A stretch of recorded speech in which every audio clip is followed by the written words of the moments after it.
Então, eu gostaria de chamar a mesa de abertura aqui à frente. Então, por favor, para subir a mesa, gostaria de chamar a professora doutora Heloísa da Silva, coordenadora do Programa de Pós-Graduação em Educação Matemática. Também o professor Dr. Roger Miarca, chefe do Departamento de Matemática.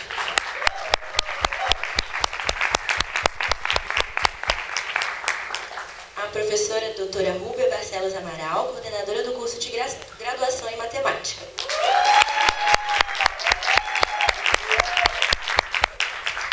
E a professora mestra Brena Cristina Sturion, vice-representante de SET. Nossa!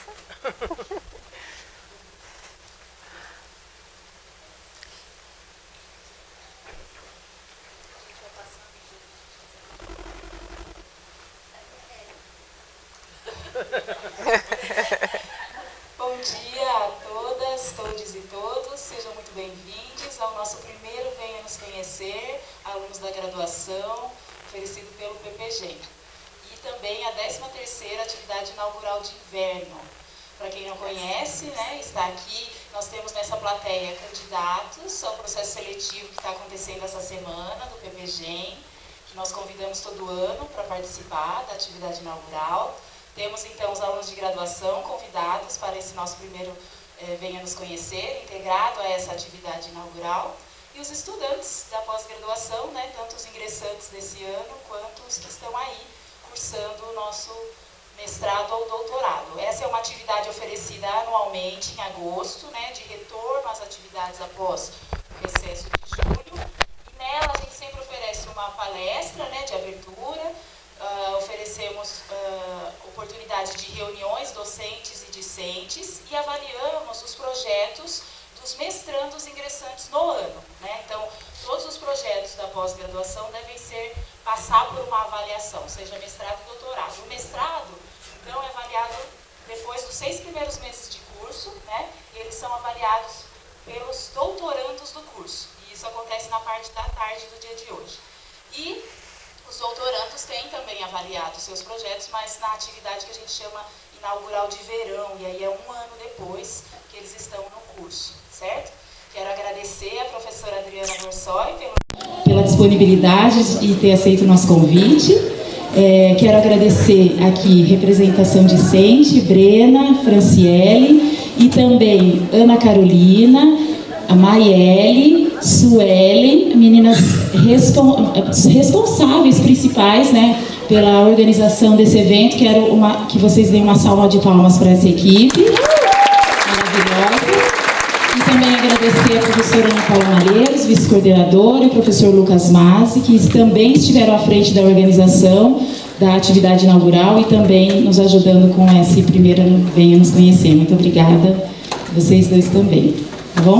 Vou passar aqui a palavra para a professora Rúbia, primeiro, depois a gente passa do chefe. Agradecer a Rúbia também, né, por ter nos ajudado e apoiado o primeiro Venha Nos Conhecer. Essa é uma atividade que a gente já vinha conversando de integração, inclusive o Camate tinha pedido uma reunião comigo esse ano, né? A gente teve essa reunião de como integrar a pós e a graduação, talvez na SEMAT. E assim, calhou super bem que aí veio um edital da ProPG que nos apoiou financeiramente para que a gente pudesse promover essa primeira atividade. E aí, obrigada, Rúbia, por ter apoiado e divulgado a atividade para nós. Bom dia, pessoal. É um prazer estar aqui como ex-aluna da casa e do programa e agora como coordenadora do curso de graduação. E fico muito feliz com essa integração entre a pós-graduação e a graduação. Parabéns, Heloísa, pelo empenho, né, gente? Porque tempo hoje, assim, tá tão raro. O financiamento tá raro, mas não necessariamente a gente consegue agarrar todos. Tem que ter sempre uma dedicação, estar atento, montar projeto, etc. Mas fico muito contente que tenha dado certo, né, óbvio, e vê-los aqui nesse anfiteatro, junto a essa integração. A gente vê que muitos dos nossos alunos participam da nossa seleção e seguem como alunos, né, do programa de pós, mas muitas vezes a gente vê também que tem alunos que não conhecem muito bem o nosso programa mesmo estando aqui. Então, eu acho que essa é uma oportunidade muito rica para que quem já sabe do programa e quer estar no programa, eu acho que essa integração é muito positiva. E quem não conhece tem a chance de conhecer, de pensar sobre educação matemática, sobre seguir a carreira nessa área, né? Seguir no mestrado, doutorado, dentro da área da educação matemática, num programa que é tão potente, né? Tá 7, tem que sempre falar isso. Não podemos deixar de perder essa oportunidade, que a gente tem muito orgulho disso. Então, desejo que a gente tenha um ótimo dia, frutífero e bastante interação, discussão no período da tarde dos projetos. Né, Gabriel? Cadê o Gabriel, que é o meu? Ele vai passar pela avaliação à tarde. Então, bom trabalho a todos.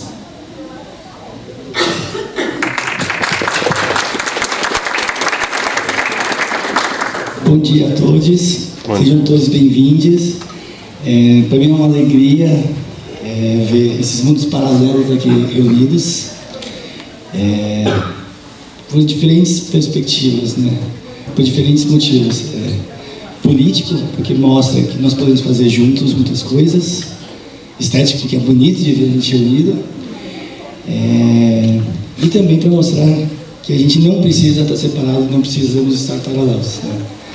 Eu acho que tem muita potência, graduação, pós-graduação, comunidades externas, estar juntos, fazer coisas juntos, mesmo que não seja a proposta ou o objetivo de alguns da graduação irem para a pós-graduação. Por que não trabalhar juntos? Por que não produzir coisas juntos, né?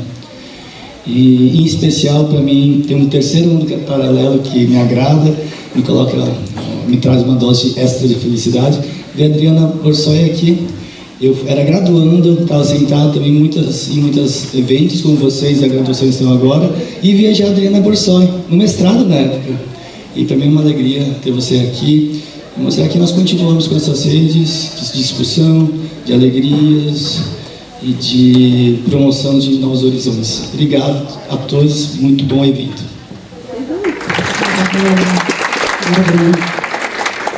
Gente, eu estou num frio e a Brena, para manter, estica. Bom dia, pessoal. Sejam todos muito bem-vindos aos dois eventos e, em alguma perspectiva, ao programa também. Eu só quero agradecer a presença de vocês e principalmente agradecer os discentes do PPGEM, porque os eventos que acontecem aqui só acontecem por causa dos discentes. Então, muito obrigada. Toda vez que a gente chama, que a gente precisa do apoio de vocês, vocês nos ajudam, vocês fazem acontecer, nós fazemos acontecer. Então, muito obrigada aos discentes do PPGEM.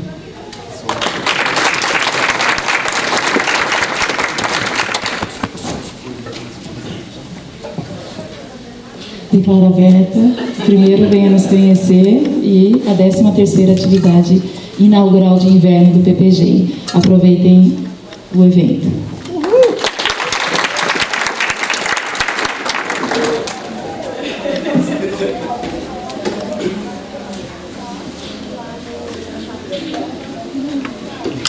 Gostaria então de chamar agora para a nossa palestra de abertura a professora doutora Adriana Helena Borsoi. Uma salva de palmas a ela.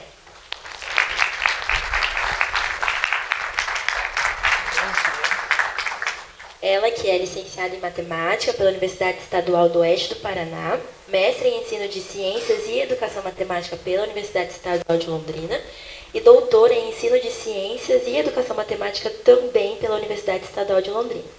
Atualmente é professora efetiva da Universidade Tecnológica Federal do Paraná e docente permanente do Programa de Pós-Graduação em Ensino de Matemática, PPG-MAT, da instituição a qual ela leciona, né? Acho que ela gosta do estado do Paraná, inclusive. Né? Ela tem experiência na área de educação, com ênfase em métodos e técnicas de ensino, atuando principalmente nos seguintes temas: modelagem matemática, aprendizagem significativa, educação matemática e tecnologias educacionais. Seja bem-vinda, professora. Muito obrigada. Falo aqui.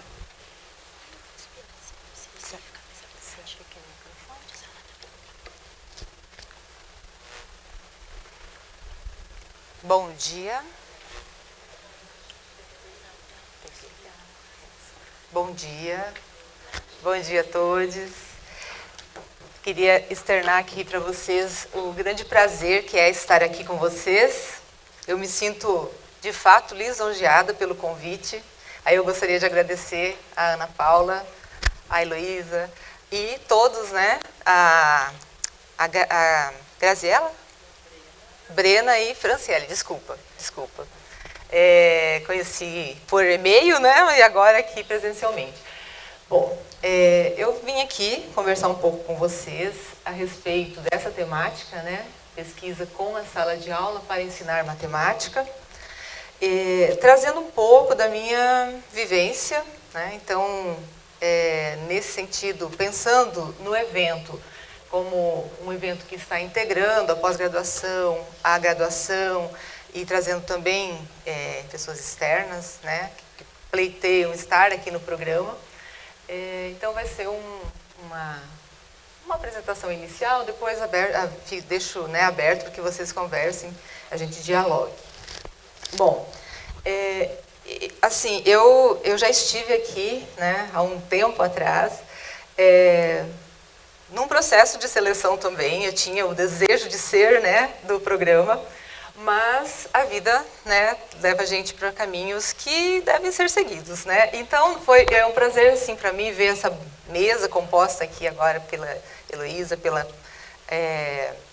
Rúbia, pelo Roger, né, que são contemporâneos, né? São meus contemporâneos. E naquele momento da seleção, que eu fiz uma seleção aqui, eu estava com a Ana Paula como concorrente, com a Rúbia, né? E no mesmo ano abriu uma seleção num outro programa lá na UEL, né?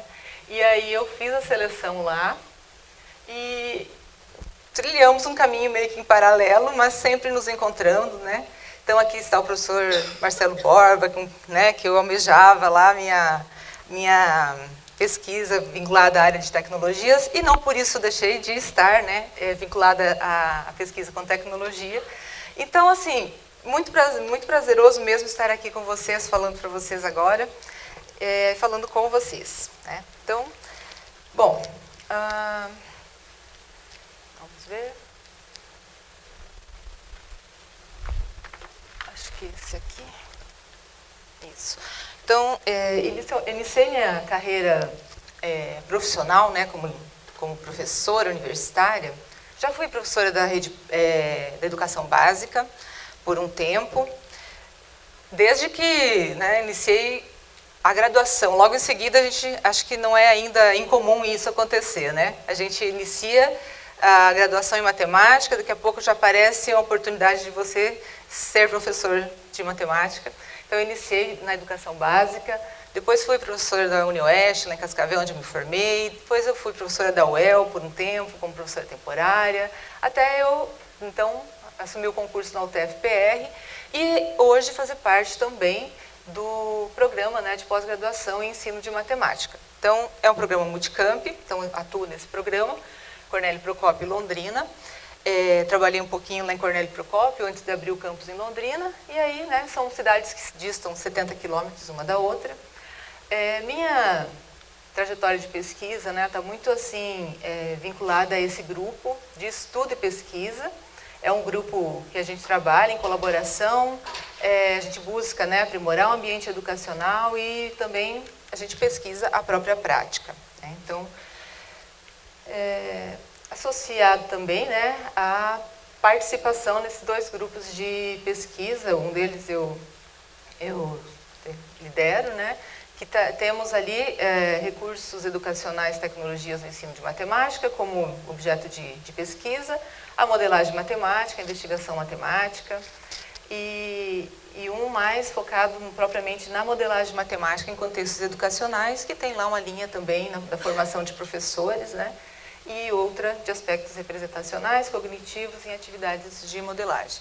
Então, falando isso, só para dizer para vocês que eu vou falar um pouquinho aqui das pesquisas com a sala de aula, um pouco no contexto da graduação mesmo, onde eu atuo, né? No campus onde eu trabalho, da universidade, a gente não tem um curso de matemática, não tem um curso de licenciatura em matemática, então a atuação é muito direcionada assim, aos cursos de engenharia, né? Nós temos uma licenciatura, que é a licenciatura em Química, e também temos ali, né, uma atuação no sentido de formar, pensando a educação matemática e a formação de professores, né, inicial. Mas atuo lá, né, com pesquisas em cálculo numérico, equações diferenciais, cálculo 1, cálculo 2, pré-cálculo e tal. E o contexto da pós-graduação, que a gente também, né, orienta alunos, aí, professores em atuação, e desde os anos iniciais até o ensino superior. Então, vou trazer um pouquinho desses contextos para vocês. Mas, inicialmente, eu queria dizer de onde eu venho, no sentido da minha formação enquanto pesquisadora, né? Como eu falei para vocês, então, eu fiz o programa tanto de mestrado quanto doutorado na UEL. Hoje também o programa Nota 7, então é também interessante mencionar isso. E aí trabalhei lá, tanto no mestrado quanto no doutorado, com a modelagem matemática, mas com um vínculo ali com a tecnologia, sempre. E no doutorado, né, o propósito foi investigar como ambientes de ensino e de aprendizagem, que consideram atividades de modelagem matemática, dispõem de recursos tecnológicos e são organizados segundo os princípios de uma unidade de ensino potencialmente significativa, viabilizam a aprendizagem significativa dos estudantes. Bom, então essa tese foi defendida lá em 2013, já faz um tempinho, né? E aí, né, a questão de olhar para o ambiente educacional em que a gente atua e tentar extrair dali, né, condições para que os alunos aprendam de forma significativa e tal, vai levando a gente na busca por referenciais, né, e tudo mais. Então, uma das coisas que ficou muito forte, assim, é que tarefas de aprendizagem, né, que envolvam os alunos de forma autêntica, de forma intencional, de forma ativa, de forma colaborativa, construtiva, elas têm potencial de levar os alunos a aprender significativamente, e aí eu adoto, né, a perspectiva assim, de David Ausubel para falar de aprendizagem significativa, mas mais assim, de forma mais recente, então pesquisas que também estejam associadas à aprendizagem significativa com tecnologias. E aí, esses autores americanos, né, colocam esses 5 atributos aí como sendo desejáveis em atividades ou tarefas de aprendizagem. Tá? E aí, assim, um dos contextos investigados na pesquisa foi aquele em que eu atuava, né, o contexto da graduação, em cursos de engenharia, né, e também pensando que é fundamental levar para a sala de aula, para as discussões, né, o potencial da educação matemática para a formação do ser humano, né. E aí, nesse contexto, trabalhamos ali com, por exemplo, 2 turmas ali, 43 alunos no total, de engenharia ambiental, engenharia de materiais e tal, com encontros que estavam extra horário de aula regular, mas que compunham, né, parte da carga horária da disciplina. Então, olhando, né, para as coisas que apareciam ali nas pesquisas, nos interesses dos alunos ao investigar, desenvolver uma atividade de modelagem matemática, em que eles dispunham de recursos tecnológicos, e aí eu queria entender qual que era assim, a forma como que eles usavam, a forma como eles diziam que usavam, né, esses recursos. Então, se mostrou bastante assim, o interesse deles de vincular o estudo, que eles tinham liberdade de escolher, né, sobre o quê, a questão do próprio curso, né? Por exemplo, a gente olha aqui análise de circuito elétrico, a degradação de polipropileno, emissão de poluentes. Então, haviam questões bem focadas assim, na própria busca pela conhecer a sua área, né, de atuação. Outros contextos que foram analisados foi na licenciatura em matemática, né? Então, a preocupação com a questão do profissional assim, apareceu também. Então, aqui só trouxe como exemplo, né, que os alunos eles se envolviam com as coisas vinculadas às discussões que tinham em outras disciplinas do próprio curso ou da própria área de atuação que eles teriam. Aí, quando a gente vai fazer a pesquisa, a gente busca uma forma de olhar para seus dados, da forma de produzir esses dados, inclusive, e isso é bem importante para quem está aqui, né, iniciando a carreira enquanto pesquisador, né? Então, nesse caso, né, no doutorado, eu fui buscar conhecer alguma metodologia de análise de dados, eu olhei para fenomenologia, eu olhei para análise textual discursiva, e a gente precisa se sentir confortável naquela opção que faz, né? Então, eu fiquei confortável depois de estudar um tanto e começar a fazer a análise dos meus dados a partir da teoria fundamentada em dados. E aí, com a ajuda de um software para fazer essa análise, né?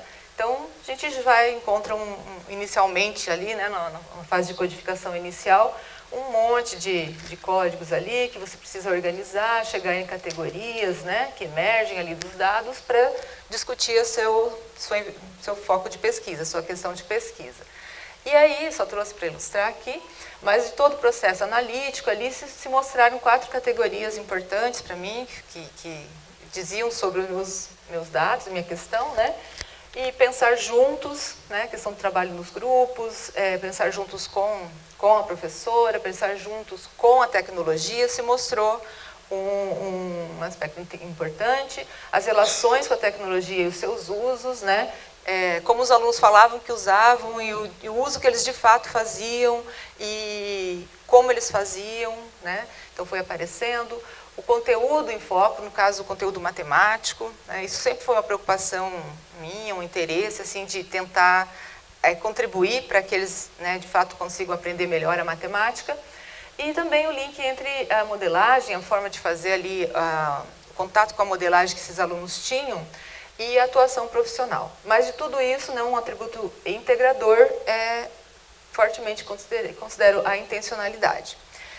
Bom, e isso a gente leva, então, termina o doutorado, né? A gente começa a atuar ali como a gente leva essas coisas para a prática profissional, né? Então, as pesquisas continuam ali com a sala de aula, e aí eu vou falar um pouquinho, então, desses dois contextos, a atuação na pós-graduação e a atuação também na graduação, que eu sou professora, né? E isso a gente sempre está pesquisando a própria prática. Então, no contexto da pós-graduação, eu trouxe aqui 3 pesquisas que focam ali no pensamento funcional, mas que aconteceram em 3 contextos diferentes: os anos iniciais, os anos finais do ensino fundamental e ali na interface entre o ensino médio e a graduação. Então, a minha atuação é num programa profissional, né? E isso tem uma especificidade que os alunos estão ali para desenvolver pesquisas que sejam vinculadas às suas práticas, com a importância de se pensar, apoiado teoricamente, claro, a pesquisa, desenvolver um produto que se implemente no seu contexto de atuação, que a gente recebe muitos alunos que estão atuando, né? Poucos alunos saem da graduação e são alunos e não ainda profissionais, né, da educação. Então, muitos estão iniciando as suas carreiras como professores de matemática, talvez seja, né, a realidade de muitos de vocês aqui também. E, então, olhar o pensamento funcional, né? Dá para fazer isso com alunos de anos iniciais? Como é isso, né? Lá no contexto dos anos iniciais, o que se deve levar em consideração? Então, claro, a fundamentação sobre o que é pensamento funcional, um tipo de pensamento algébrico, né? E aí, nos anos iniciais, vou falar de 2 assim, rapidinho. A questão de pesquisa que a Camila investigou foi como se manifesta o pensamento funcional dos alunos no 4º ano do ensino fundamental a partir do desenvolvimento de tarefas na perspectiva do ensino híbrido. Bom, aí eu queria mencionar que essa pesquisa ela foi desenvolvida em 2018 e 2019, né? Então, a gente falava lá de ensino híbrido, fundamentado nos referenciais de ensino híbrido, principalmente adotando essa perspectiva, porque se buscava algo que colocasse os alunos, estão lembrando dos atributos de uma aprendizagem significativa, que coloque o aluno de forma ativa, né? Então, é nesse sentido de buscar metodologias ativas para os alunos desenvolverem os seus conhecimentos matemáticos e de outras áreas, né? Então, assim, coloco aqui ensino híbrido como uma palavra-chave, aprendizagem colaborativa, tecnologias digitais e tarefas matemáticas. Então, aqui só para ilustrar, né? Então, a gente vai olhar o pensamento funcional apoiado no que como é que a gente pode identificar, mas como está olhando para tarefas matemáticas, o que essas tarefas precisam ter para se caracterizar potenciais para o desenvolvimento ou para a manifestação do pensamento funcional dos alunos, né? E aí, aqui um exemplo, né, que é associado, então, à ideia de elaborar tarefas. A Camila elaborou 6 tarefas, implementou em condições reais, né? Ela trabalhava no contexto da educação em escola privada, tinha 22 alunos quando ela fez essa implementação. Então, aqui são 5 tarefas diferentes que os alunos organizados em grupos, né, chama rotação por estações, nesse caso aqui. Então, eles percorrem as diferentes tarefas com um tempo em cada uma delas. E, considerando que a gente está falando de ensino híbrido, né, uma das estações necessariamente deve envolver a tecnologia. Então, aqui eles tinham lá numa sala de aula uma lousa digital que era simplesmente uma tela de projeção, né? Então, a gente acho que já ouviu muitas vezes isso, né? Quem conhece as pesquisas, em que muitas vezes os recursos eles existem, mas eles não são aproveitados, não são de fato utilizados. Então, Camila mesmo aprendeu a utilizar a partir da pesquisa, né? De perceber ali potencial, de ver como poderia ser feito, associando com recursos já existentes, objetos de aprendizagem que existem em diversos bancos de repositórios de objetos de aprendizagem, né? E que poderia integrar ali na prática dela de sala de aula. Aqui também uma outra tarefa, uma coisa bem importante que eu vejo acontecendo no nosso programa, é que ao fazer as disciplinas, né, os alunos eles vão vivenciando, por exemplo. Então, temos lá uma disciplina de modelagem matemática. Falo dela porque, né, minha queridinha e tal. Não sou eu que ministro, mas a gente está sempre conversando a respeito, né? E os nossos alunos, eles têm feito a disciplina, aprendido sobre, né, a modelagem matemática, à medida também que eles aprendem fazendo a modelagem matemática. Então, eles colocam, enquanto pessoas modeladores, vamos dizer assim, experienciam, depois eles precisam planejar e levar para a prática. Então, é muito difícil um aluno meu, por exemplo, não ter mesmo que o foco não seja modelagem matemática na pesquisa, não ter tarefas ou atividade de modelagem matemática, porque ela vai, essa forma de se inteirar, né, da tendência, modelagem matemática, vai fazendo com que eles sintam um desejo de levar para a sala de aula. Aqui era uma atividade do crescimento do pé de feijão, né? E então ela integrou a tecnologias quando ela passou um vídeo para os alunos falando sobre, né, contando uma historinha e tudo mais. Eles já tinham desenvolvido a experiência na aula de ciências e tal, depois a professora fez para fazer uma coleta sistemática, já vai ensinando os alunos ali sobre também, até o próprio método científico, né? Quando você fala, olha, precisa ter rigor na coleta de dados, aí os alunos vão aprendendo também sobre isso, né? Então, eu desenvolvi uma atividade com alunos de 4º ano do ensino dos anos iniciais, a partir de uma atividade de modelagem matemática como essa.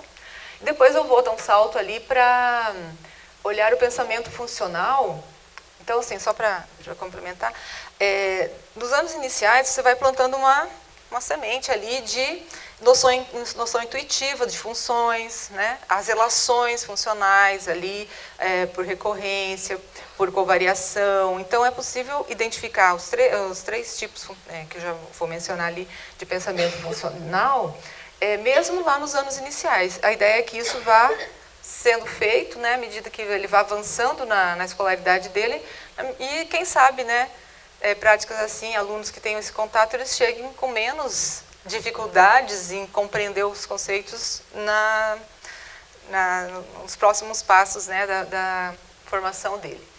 O João Paulo trabalhou com pensamento funcional, investigando quais os tipos, né, de pensamento são evidenciados a partir de respostas que os estudantes davam a tarefas que constituem um produto educacional, no contexto do pré-cálculo, da introdução ao cálculo, né? Quando a gente sai do ensino médio, vai para a graduação, e às vezes, muitas vezes, esbarra ali, né, no cálculo 1 e na álgebra e tal.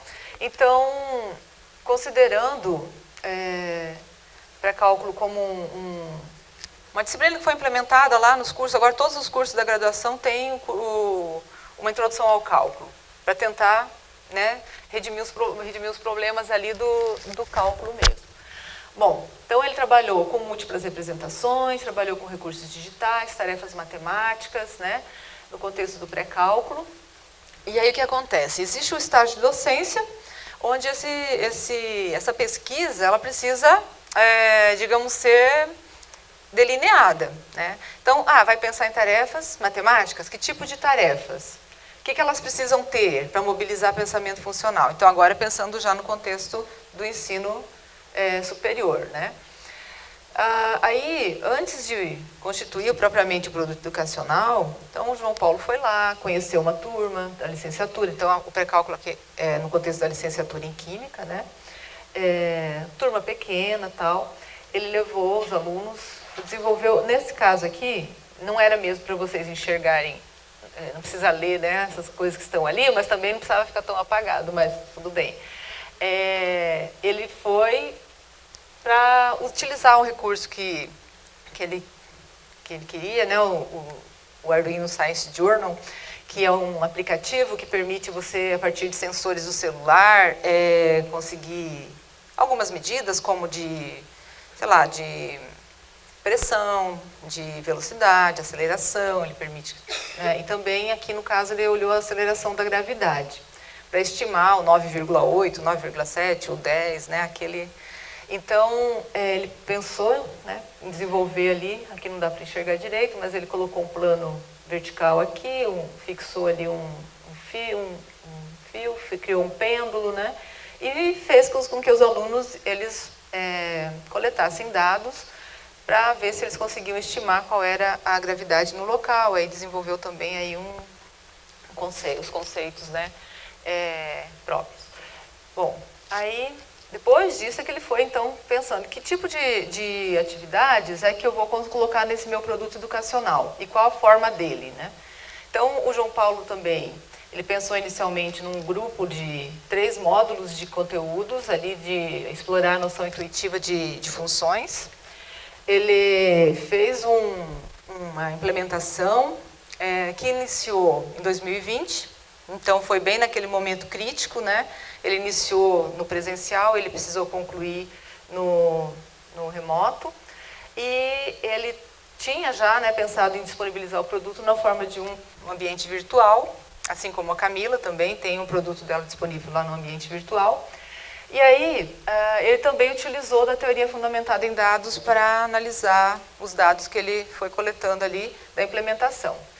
E aí ele fez, então, primeiro 3 módulos. Então, aqui, uma das tarefas, né, ele aproveitou o contexto da pandemia, como muitos, né, fizemos, e tentar fazer com que esses alunos aprendessem, tivessem a criticidade, né, de analisar o crescimento, né, dos números de casos e tudo mais. E aí, ele disponibilizou o produto dele. Eu vou clicar aqui, não vai sair o som, mas... ou vai, acho que até Deixa eu ver se vai. Mas não é muito o intuito, né, de ver o vídeo, né, só para vocês terem uma noção. Então, ele pensou em um vídeo inicial, em que ele apresenta a tarefa, né, depois a tarefa, para que o aluno possa acessar e desenvolver, e depois ele ter um apoio na verificação do que ele fez, está ok, então ele faz uma coisa comentada.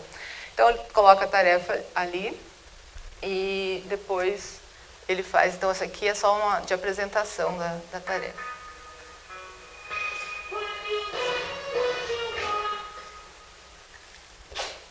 Pessoal, sejam bem-vindos novamente.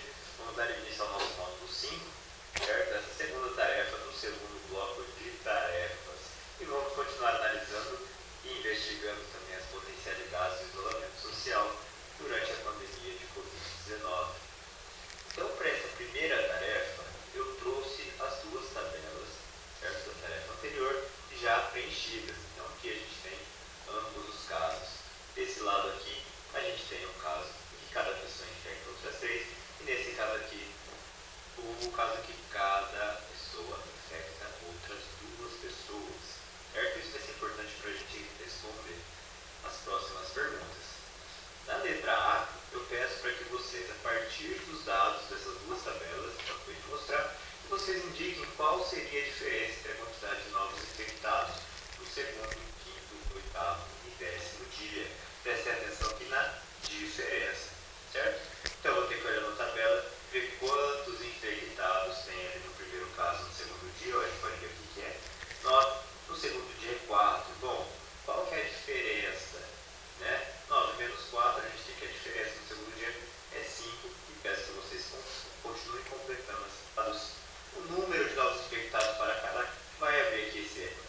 Vocês também poderão acessar este link aqui para que vocês confiram as respostas, certo? Quando eu clicar nesse link, vai abrir aqui esse applet do GeoGebra, em que a gente consegue ver aqui a diferença entre quantidade de infectados, o número de novos infectados para cada caso, a quantidade de dias a variar, então a gente pode variar a quantidade de dias, e aí a gente consegue perceber o gráfico, certo? O gráfico que vai se formar de acordo com cada situação.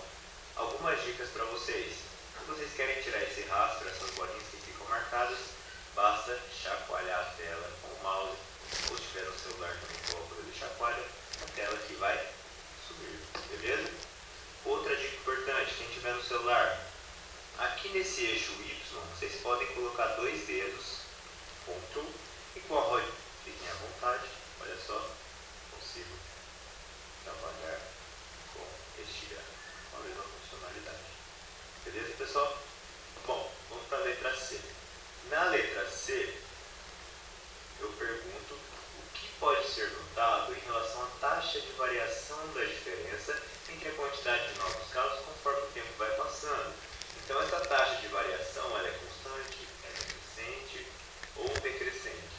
E eu peço que vocês indiquem também uma expressão algébrica que possa representar essa diferença. Então, é só para ilustrar, né, o material, o que a gente procura colocar ali de modo que vá trabalhando com as diferentes representações e também para conseguir explorar as características, né, de pensamento funcional. Eu vou abrir o produto dele aqui rapidinho. Então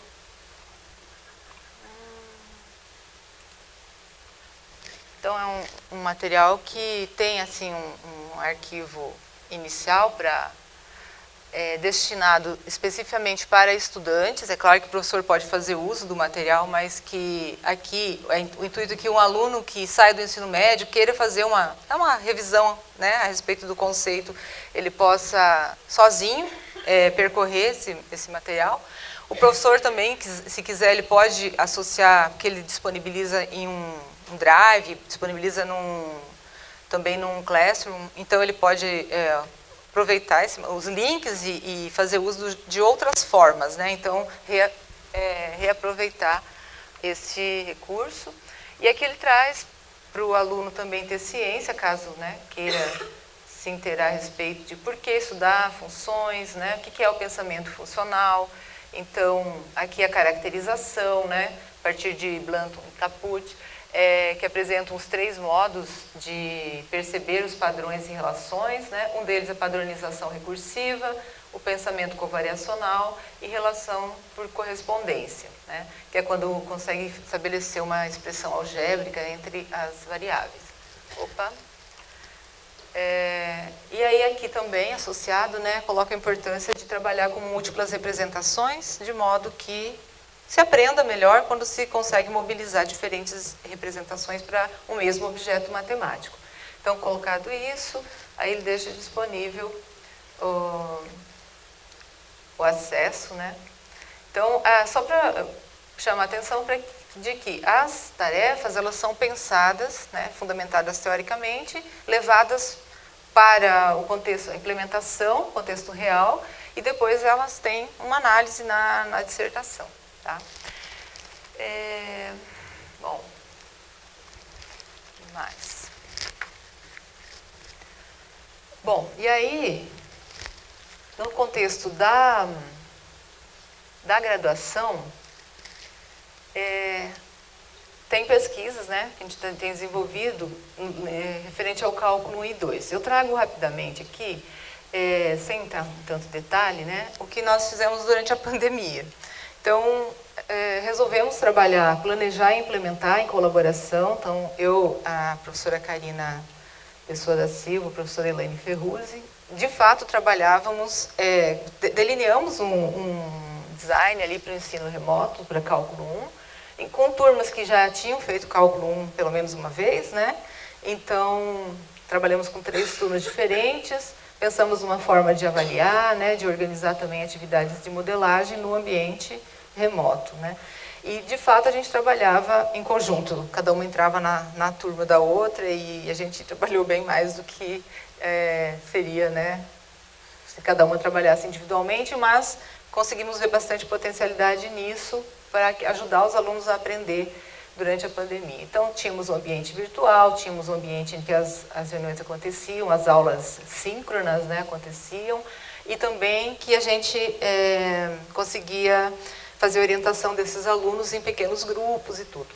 Então, pensando na pesquisa, nós colocamos o olhar ali para a educação STEM, né, que envolve ciência, tecnologia, engenharia e matemática, porque a gente estava trabalhando com alunos lá do curso de engenharia, não só por isso, mas por isso também, né, que a gente também pode fazer isso com qualquer estudante de qualquer curso, mas aqui o ambiente era bem propício, né? Então, o que é educação STEM, né? É a integração dessas áreas de modo que a gente possa explorar, né? Permite, então, promove o uso de materiais e equipamentos, incentiva trabalho prático, aprendizagem cooperativa, discussão e pesquisa, questionamento, elaboração de conjecturas, produção de justificação, elaboração de relatórios, né, e a atividade de resolução de problemas, incluindo, então, recursos à tecnologia. Então, a definição da Suzana Carreira, né, da professora Baioa. Bom, e daí, uma turma grande, né, turmas grandes, né, tivemos bastante grupos trabalhando, várias abordagens para uma situação-problema, que é como funcionam radares fixos que podem ser encontrados na região urbana ou em rodovias. A temática era essa. E aí? Né? Como que você aborda essa temática? Como funciona? Porque a gente viu nessa temática a possibilidade de pensar no sistema, o sistema de funcionamento disso, né? E aí, isso envolve vários conceitos de áreas distintas, né? Então, os alunos foram, cada grupo, né, se inteirar do que como funciona, então, o sistema de radares fixos, aqueles pardais, né? E tivemos, então, está indo para frente, é para ir para trás, só para mostrar um pouquinho aqui. Daí, assim, a gente olhou, né, os dados desses alunos que a gente gravava lá no ambiente virtual, é bem interessante para coletar dados, né, a gente põe para gravar, a gente fica com muita coisa ali disponível. Então, foi bastante legal. Tivemos também os alunos produzindo vídeos ao final para apresentar suas atividades de modelagem, né? E a gente olhou para cada área, então peguei 3 grupos aqui, que eu pulei aqui. Aqui não, esses 3 grupos que olharam coisas um pouco diferentes, né? Precisão no cálculo de velocidade, o outro olhou a simulação de um sistema diferente, o outro a relação da altura da câmera com o alcance da mesma, e a partir de como funciona. Olhamos então que cada grupo, os aspectos relacionados à educação STEM, né? Alguns mais evidenciados, outros menos, né? E aqui, só para ilustrar também, assim, a simulação ela é parte presente na formação em engenharia. Segundo as diretrizes curriculares nacionais, né, da área, elas devem ser estimuladas desde os primeiros períodos do curso. A gente estava trabalhando com cálculo 1, então também tem essa deixa aí, né? Então os alunos olharam e tentaram fazer uma simulação do sistema. Então, mas eles estavam na casa deles, né? Durante a pandemia, cada um na sua casa, não tinha interação. E aí, esse grupo, né, um dos alunos resolveu simular o sistema, trabalhou com videoanálise. Deixa eu ver se eu consigo abrir aqui. Eu coloquei essa folha aqui, né, improvisei. Coloquei essa folha como relevo para o carrinho diminuir a velocidade dele, né? E para a gente ter uma alteração aqui e criar esses vales aqui que aparecem aqui no gráfico. Então, coloquei o carrinho para passar, né, quando ele passa por aqui, ele tem diminuição na velocidade, que a gente pode perceber aqui nesses vales. É claro que a gente vai percebendo, né, que algumas coisas elas são bem compreendidas, outras nem tanto, e a gente precisa retomar, e a gente precisa sistematizar os conceitos, né? Ele estava tentando, colocando a folha lá e tentando fazer com que houvesse uma redução de velocidade, né, como se estivesse freando. Mas os vales que ele identificou ali, claro que são diferentes daqueles que seriam, né, coletados lá na realidade. Mas é uma forma de se simular, né? E depois, né, a possibilidade de a gente discutir esses conceitos com eles. Então, esse foi um exemplo em que ele fez lá a videoanálise, né? Usou um software para fazer a videoanálise, conseguiu extrair um modelo matemático, discutimos ali a questão do funcionamento do radar.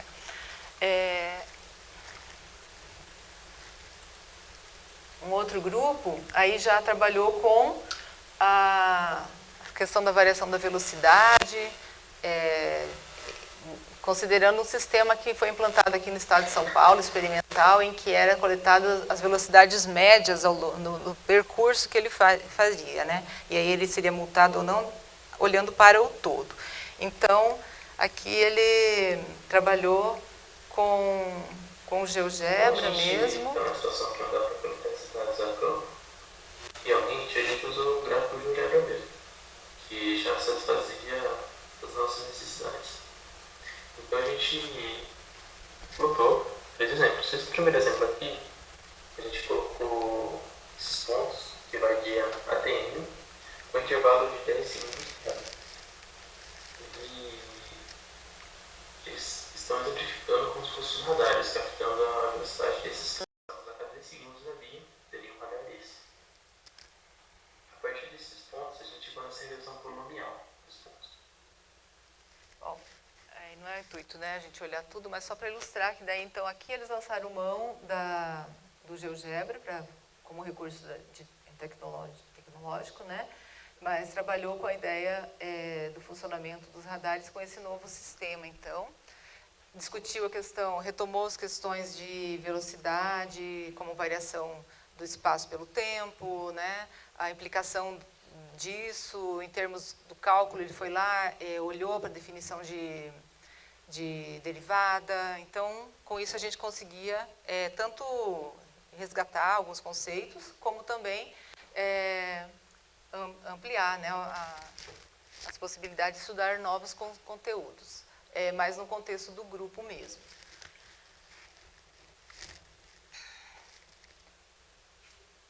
Esse outro grupo já foi uma abordagem assim mais simples, vamos dizer assim, mas que permitiu que a gente pudesse esclarecer com os alunos o conceito de função inversa, por exemplo.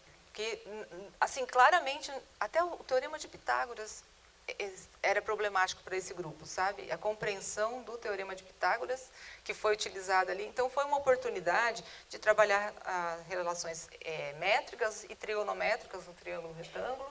E, além do mais, né, como no contexto do STEM, tem até o contexto ali deles aprender a fazer uma produção de vídeo, que eles fizeram uma coisa bem bacana aqui. Então, esse eu não vou mostrar, mas trabalhou ali, ó, ver a aplicabilidade, por exemplo, das relações, né?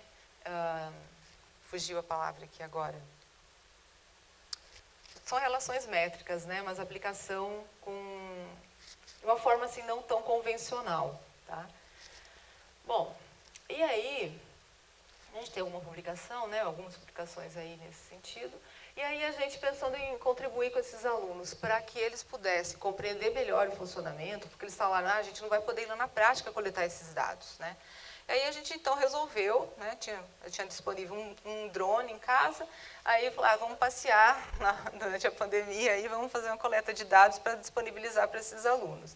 Aí fizemos alguns vídeos, né, meu esposo me ajudou, e a gente deixou disponível, e está disponível aí na internet, vários vídeos de perspectivas diferentes ali, de um sistema, né, que tem um radar fixo aqui na rodovia, 369 aqui, e aí aqui 80 por hora e tal, então a gente pegou de diferentes formas, né, diferentes vídeos, em 2 diferentes pontos da rodovia, inclusive, onde aconteciam bastante acidentes, e foi implantado o sistema, e aí a coisa foi melhorada, né, menos acidentes.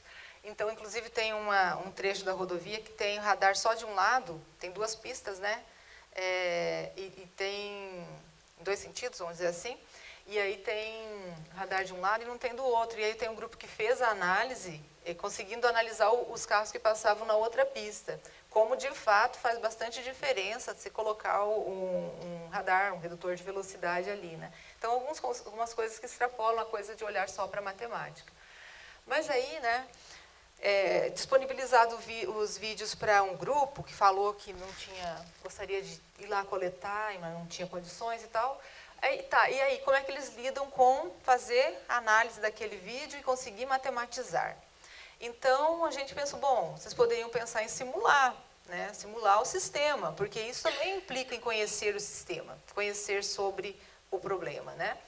E aí, a gente vai dando as dicas, e o que aconteceu? Bom, os alunos não avançaram muito nessa coisa da simulação. Acho que assim, a gente precisa trabalhar durante um tempo, a gente precisa estar juntos e orientar, né? E aí, então, aqui a gente foi fazer, né? Falar, vamos fazer, vamos ver como é que funciona. Porque o professor, né, também precisa experienciar para ter know-how, para daí orientar os alunos a isso. Então, aqui tem uma representação da coisa no plano, né, utilizando o GeoGebra. Então, o GeoGebra ele é riquíssimo, né? É um leque assim, de possibilidades de você explorar a matematização a partir dele, né? E a ideia da experimentação com o GeoGebra também é interessante. Então, aqui a gente tem, dá para brincar com a altura desse poste, dá para brincar com o alcance da câmera, porque tudo isso implica, né, no funcionamento do radar.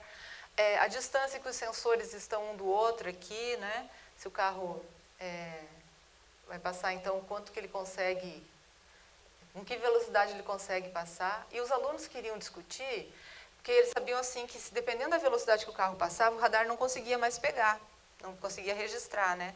Então, por exemplo, tinha que passar quanto? 250, 270? Qual a velocidade que ele tinha que passar, dependendo das condições do equipamento? Então, aí eles conseguiram responder, eles não produziram isso, mas eles usaram, né? E ajudou eles a compreender, responder o problema de qual seria a velocidade que ele teria que passar para não mais ser multado, né?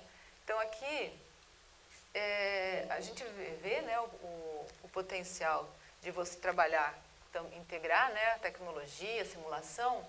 Por exemplo, você pode brincar aqui com os cursores, vamos ver, você vai um pouco devagar, acho que ele estava rodando.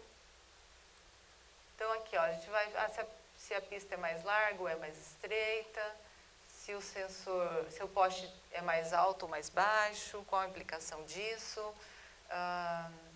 Simular aqui também a distância entre os sensores, né? Dá para brincar também com a velocidade? Não.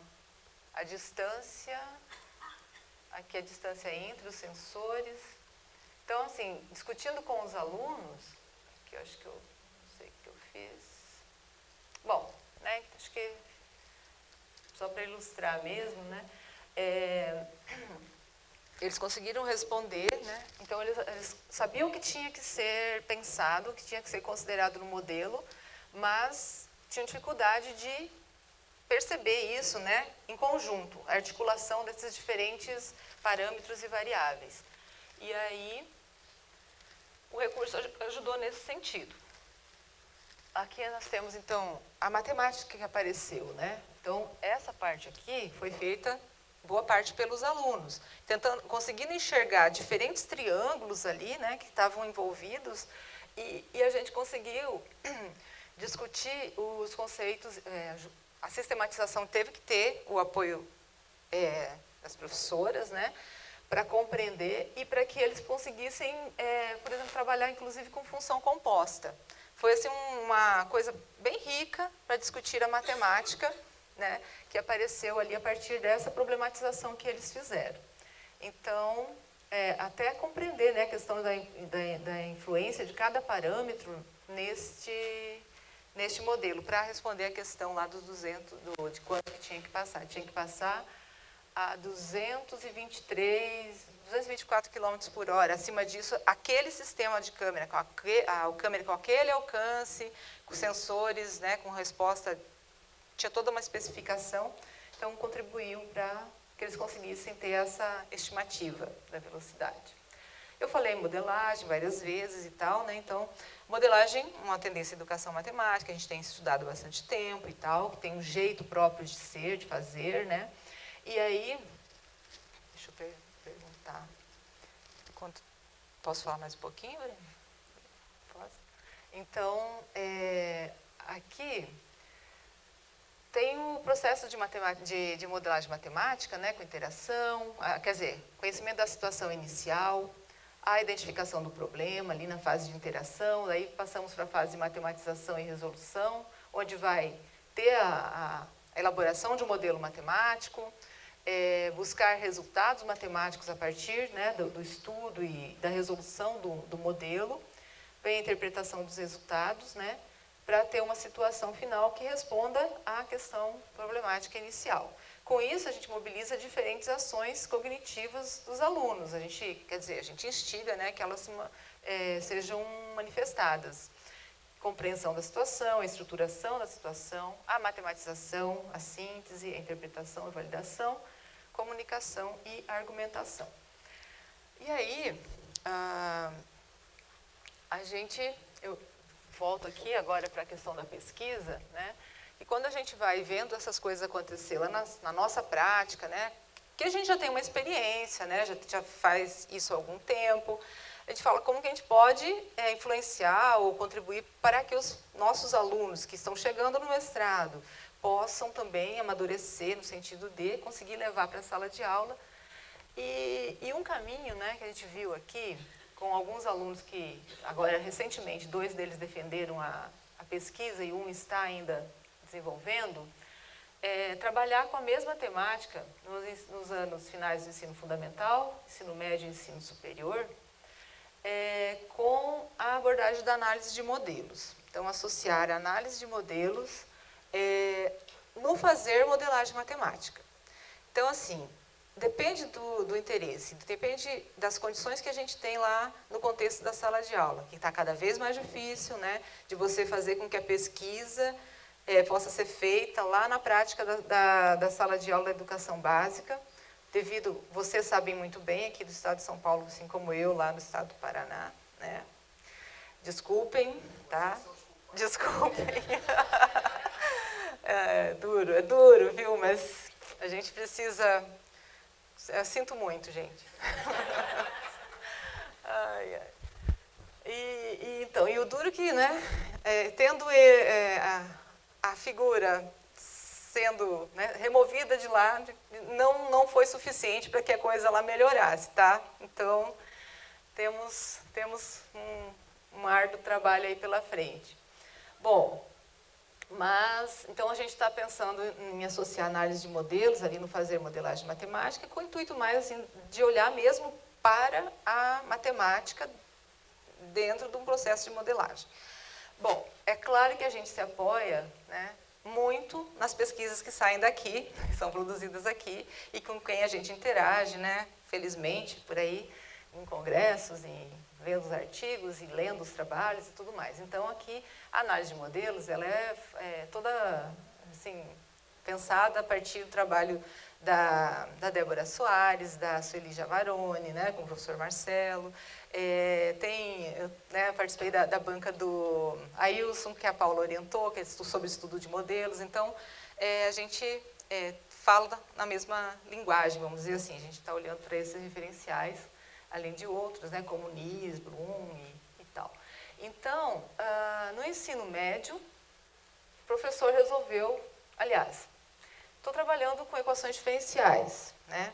E aí uma aluna minha não tinha sala de aula quando ela começou o mestrado, então eu falei, vamos fazer o trabalho lá na graduação. Ela gostava bastante, né? Já tinha trabalhado um pouquinho com pensamento matemático avançado, né? Com referencial teórico, e aí ela já tinha feito lá a disciplina de equações diferenciais no bacharelado, tinha feito também na licenciatura, então gostava bastante da parte matemática.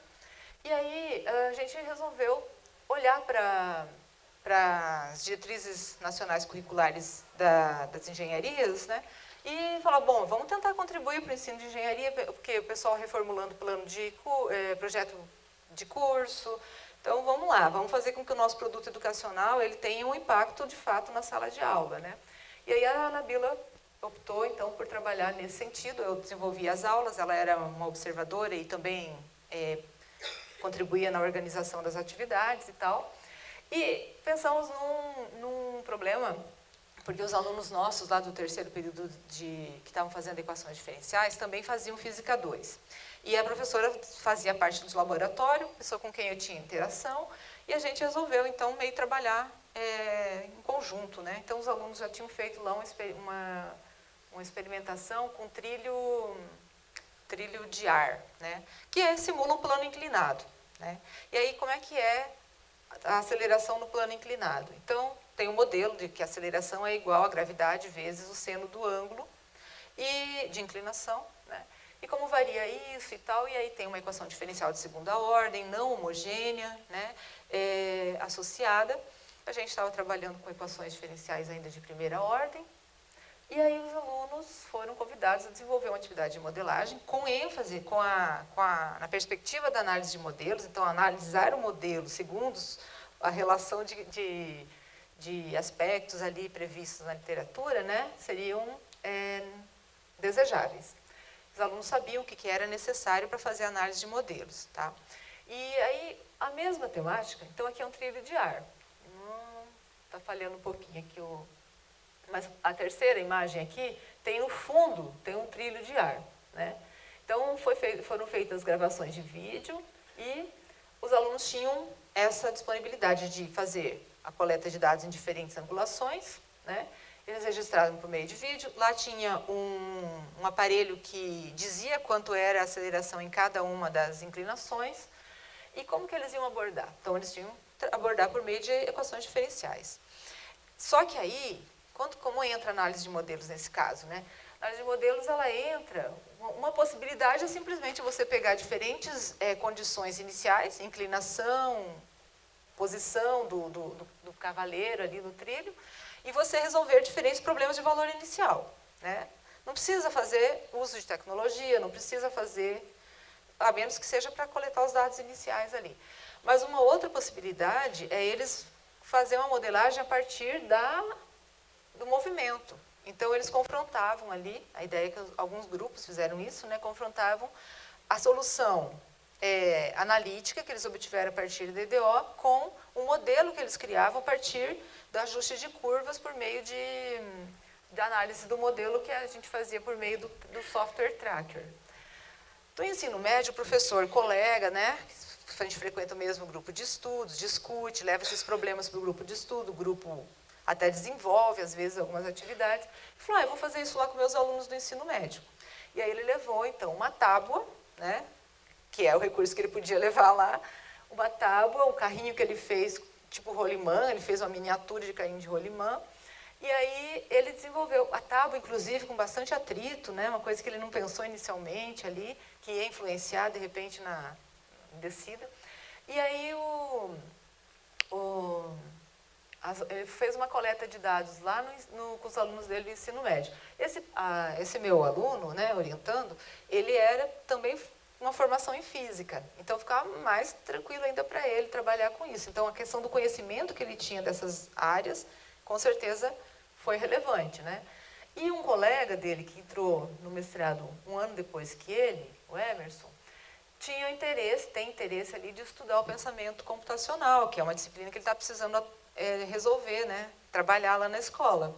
E ele falava que a ênfase ali do pensamento computacional não era em matemática, né? Não era explorar e trabalhar a matemática. E aí ele levou os dados coletados com os alunos do terceiro ano do ensino médio para a turma dele e propôs um desafio de que eles simulassem a descida do carrinho no ambiente de programação Scratch, né? E aí tem caminhado, a pesquisa dele tem caminhado nesse sentido aí.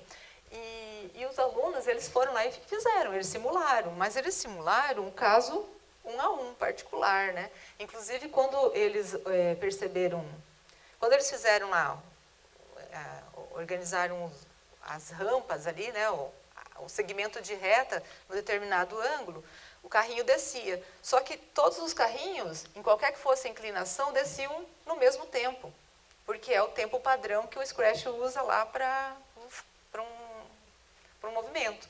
Então, teve que trabalhar toda essa questão. Bom, mas eles descem na mesma velocidade, né? Qual é o tempo de descida? É igual para todos? E, nesse sentido, aí foi interessante que a gente... Bom, lá no contexto do ensino superior, então, trabalhou lá com um modelo... ficou deslocado meus destaques aqui. Por alguma razão, ficou deslocado. Então, aqui tinha um modelo... A igual a G seno de θ, não tem uma equação diferencial aqui. Não, tem, né? Na verdade, tem. Mas vai depender do quê? De você saber que a aceleração pode ser escrita como uma derivada segunda, né? Então, rapidamente você consegue trabalhar isso aqui no contexto de uma equação diferencial quando você associa o tempo. Eu quero que o tempo seja explícito no modelo. Tá? Então, resolveram, né, pensando na questão do tempo de descida, confrontaram com aquela fórmula clássica da física que descreve o movimento em plano inclinado. Né? É claro que daí ajustou para o plano inclinado e não para o movimento no ângulo zero, no caso, né? Os alunos lá resolveram do jeito deles, mas os professores que estavam levando essas coisas para a sala de aula estavam discutindo colaborativamente, planejando colaborativamente a atividade. E aí, então aqui só mostrando, né, que esse é o modelo inicial do aluno. Então aqui um dos grupos lá, ele optou em mostrar no mesmo sistema, né, mesmo plano, assim, no mesmo cenário, vamos dizer assim, as diferentes inclinações. Aí ele botava o carrinho para descer, né? O que eles fizeram? Então, ao invés de todo mundo descer em 1 segundo, aí cada um está descendo naquele tempo que foi coletado lá pelos alunos do terceiro ano do ensino médio. Mas esse tipo de representação não permite que se possa generalizar. Fala assim, se eu quisesse que o carrinho descesse em um ângulo de 13,7, né? graus. Aí, então, aquela ideia de você, que envolve o pensamento funcional, que a gente vem falando lá de outros contextos, né? E também vai levando para o desenvolvimento do pensamento computacional também, a ideia de buscar generalização. Será que dá para trabalhar isso com o aluno que está lá no ensino fundamental, né? Nos 8º, 9º ano? Será que dá para trabalhar com o aluno do 1º e 2º ano do ensino médio? A busca da generalização? Como que eles poderiam, então, fazer um modelo, que agora o nosso modelo aqui, da modelagem matemática, está no conjunto de blocos ali, né?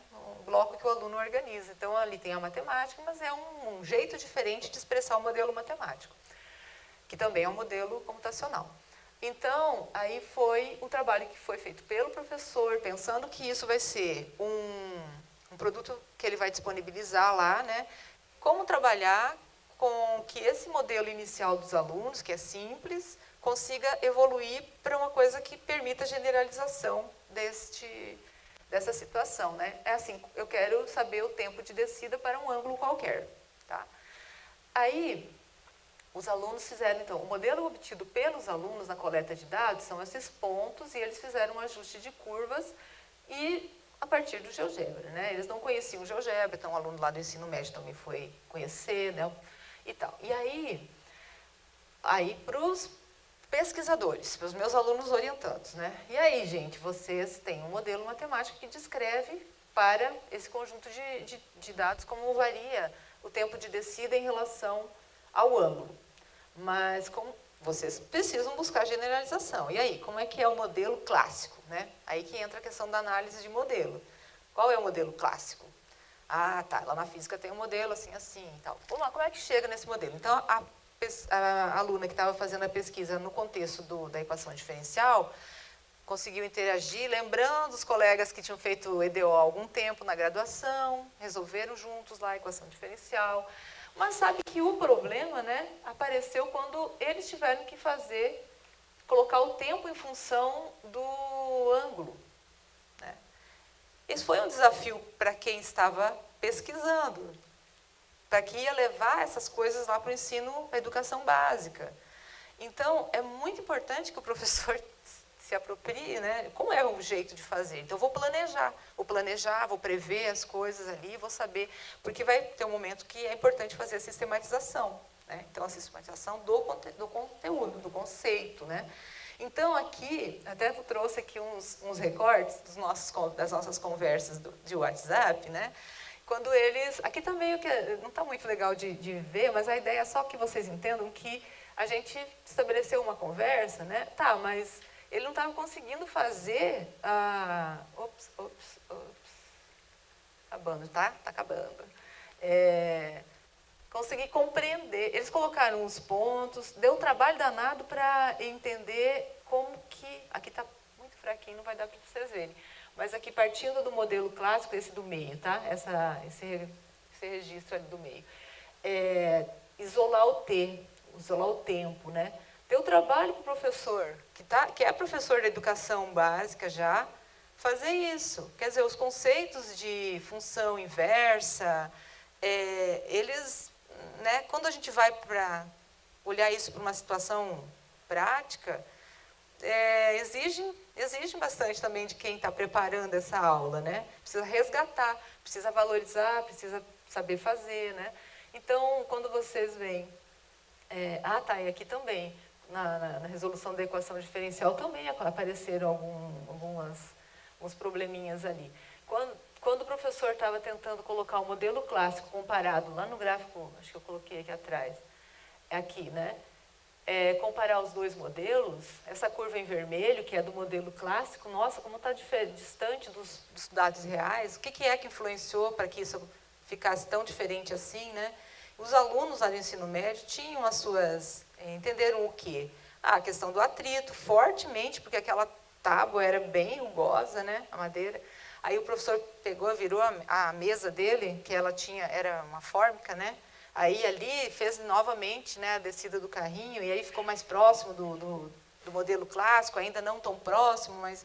Então, essas discussões, elas foram bastante interessantes ali no contexto do ensino médio, também na graduação.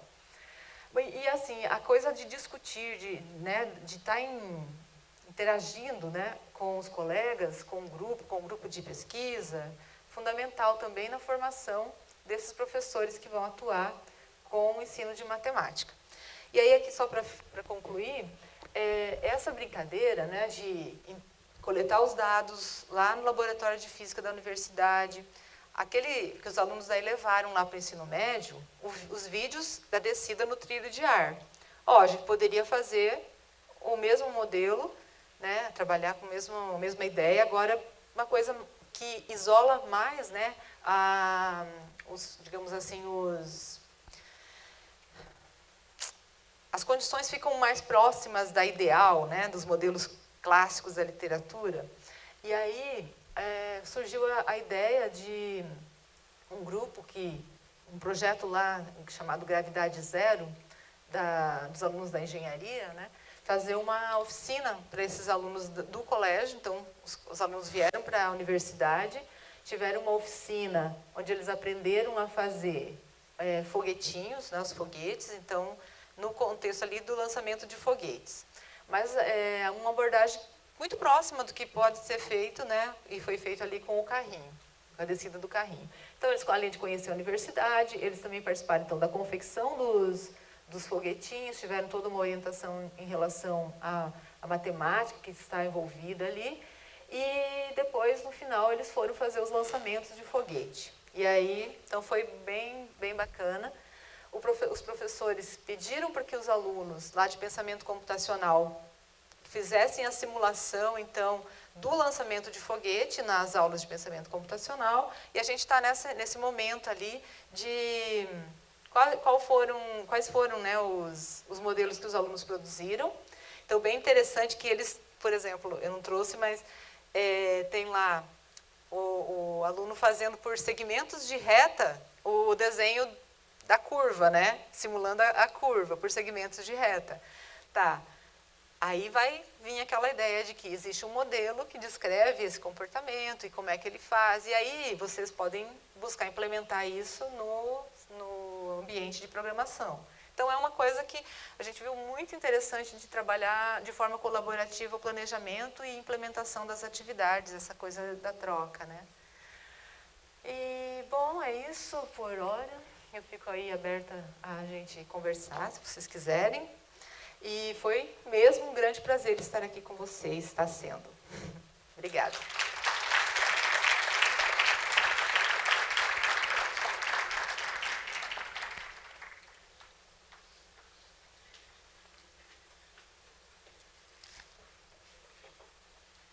Muito obrigada, professora Adriana. E agora a gente vai fazer aquela parte das perguntas. Quem quiser só levantar a mão, nossos colegas vão auxiliar na ida do microfone.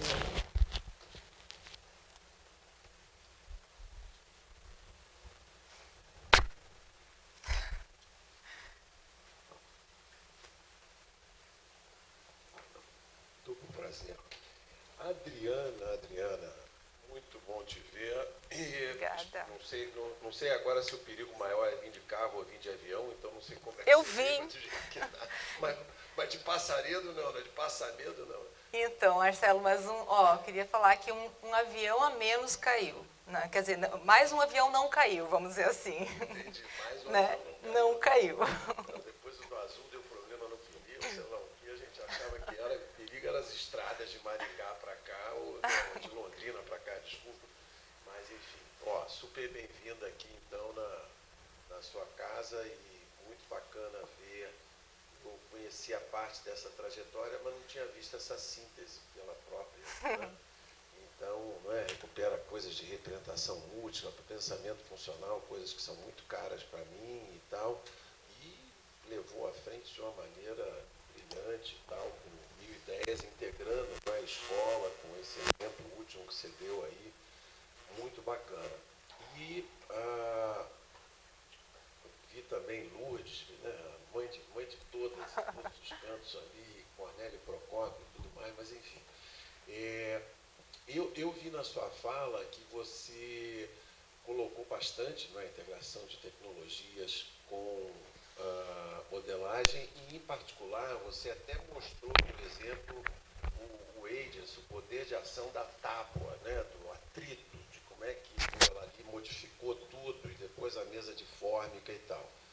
Eu vi menos você falando, às vezes, do Agents, do poder de ação de cada uma das tecnologias digitais. Por exemplo, eu fiquei vendo aquele da medida lá atrás, falando que medida, sabe, como é que ele influenciou, ou se os alunos chegaram a antropomorfizar essas tecnologias, pensando, olha, isso aqui, o GeoGebra está fazendo isso ou tal. Eu não vi isso. Quer dizer, você lembra isso já aconteceu, ou tem algum desses exemplos, esse mar de exemplos maravilhosos que você mostrou para a gente? É a ação dos recursos. Isso, sim. Né? Assim, eu vi, por exemplo, a ação dos recursos físicos, como aquela da tábua, ficou óbvia. Depois da mesa de fórmica e a comparação com o modelo clássico, que é essa loucura de não atrito. Certo. Né? Essa loucura que a gente vai e trabalha com ela para dar tudo certinho. Mas se você tem, não precisa ter, pode ser só não a resposta nesse momento que não tenha. Por exemplo, você usou várias tecnologias digitais nesses exemplos, vocês, seus alunos e tal, mas eu não fiquei vendo muito, às vezes, a parte, não é assim, anterior dela. E se a resposta for não, aí já fica a segunda. Se você tem visto eles utilizarem já nesses últimos anos agora o ChatGPT tal, e o agent do ChatGPT para ver esses modelos, ou os professores ou tal. Não, assim, sempre tem... A gente chama atenção quando eles não apontam, né, como limitações ou como fonte de incertezas ali, a questão como a tecnologia, ela também carrega imprecisão ali, né? Por exemplo, quando você vai fazer videoanálise, você consegue uma trajetória que representa o movimento do carrinho descendo a tábua, ou o cavaleiro lá ou descendo o trilho de ar, né? Mesmo no trilho de ar, que é aquela situação em que busca-se reduzir quanto possível ali, quanto o equipamento permita o atrito, ainda ali tem algum atrito, né? Então, ali a gente discute, sim, a influência dessas imprecisões, né? Então, que com certeza tem. O recurso lá, que é o recurso físico da tábua, né? Os alunos perceberam mais, espontaneamente eles já falaram sobre isso. Eles foram medir o ângulo utilizando um aplicativo do celular, né? Ao invés de pegar o transferidor, eles usaram um aplicativo lá, Protractor, né? Que faz a medição do ângulo.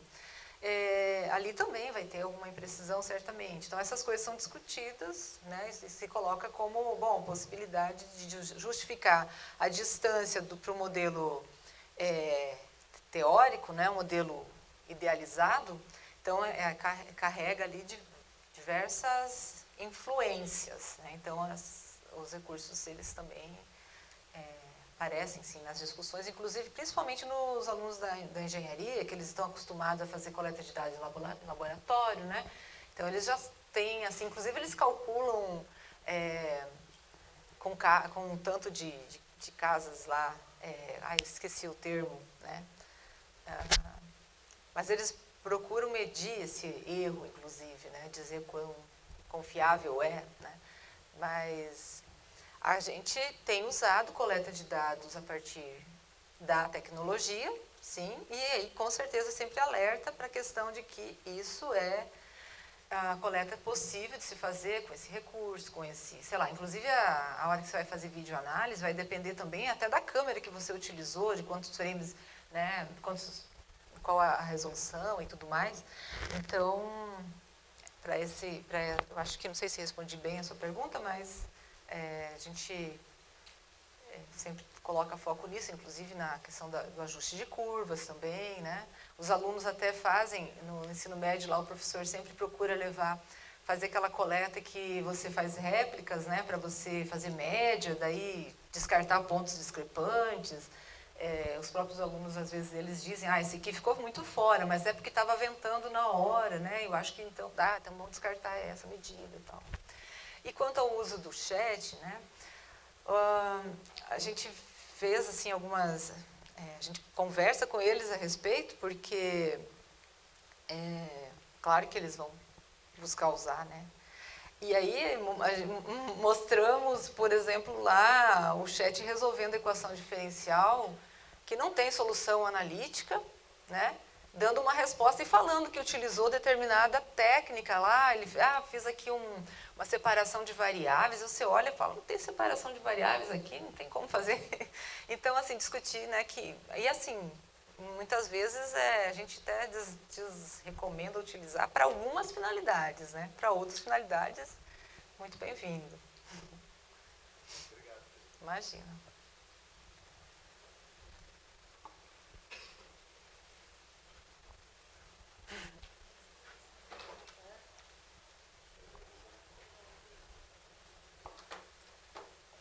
Adriana, obrigada pela apresentação, muito interessante o seu trabalho, muito obrigada. Fluido, né?